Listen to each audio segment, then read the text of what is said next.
Welcome to another lesson, and this is actually part 2 ng lesson 2, which is all about the creator's job.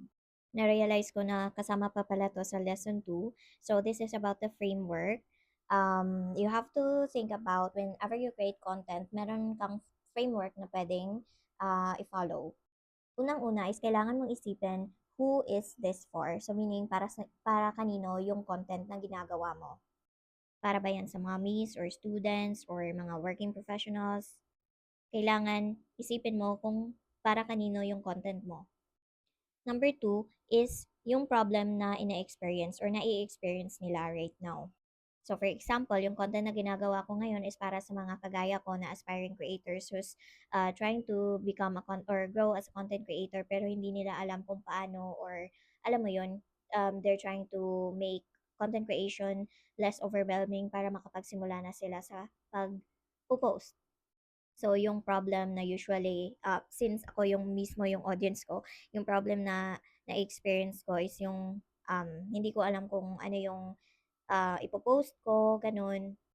And next naman is, ano yung isang bagay na pwede nilang ma-take away, ayun nga, yung lesson na pwede nilang makuha after they watch your video.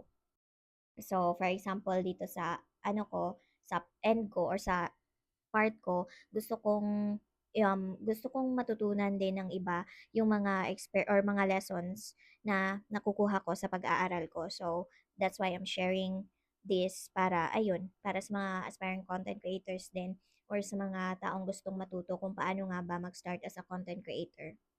And lastly, ang last step or ayun, last na point dito sa ating framework is yung action na gusto mong i-take nila after watching your video.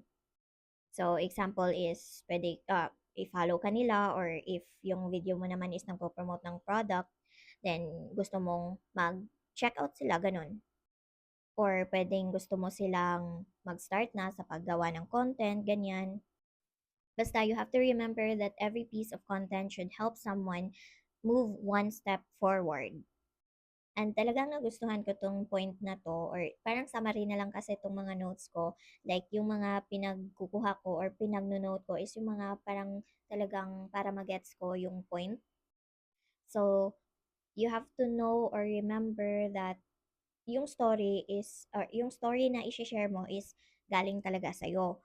Pero yung lesson will belong to the audience. So, hindi pwedeng focused lang talaga sa sarili mo yung content mo. Kailangan na ang lesson is talagang makakatulong sa kanila. Ayun nga, yung na-mention natin kanina, na